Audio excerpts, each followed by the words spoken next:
गजा पर इसराइल की वहशियाना बमबारी 2.5 माह बाद भी ना थम सकी। 24 घंटों के दौरान इसराइली हमलों में मजीद 200 फलस्तीनी शहीद हो गए।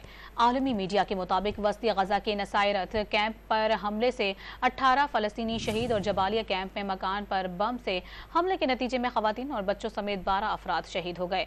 फलस्तीनी मीडिया ऑफिस के मुताबिक 12 हफ्तों से जारी हमलों में शहीद फलस्तीनियों की तादाद 21,000 का हंसा अबूर कर चुकी है। जख्मियों की तादाद 60,000 को छूने लगी है, जबकि शहदा में 8,000 से जायद बच्चे और 6,000 से जायद खवातीन शामिल हैं। उधर अमरीकी अखबार की तहकीकाती रिपोर्ट में इंकशाफ किया गया है कि इसराइल ने फलस्तीनियों की नस्ल कुशी के लिए गजा में 2,000 पाउंड वजनी बम गिराए। खुराकी किल्लत से गजा में कहत का खतरा तेजी से बढ़ने लगा है।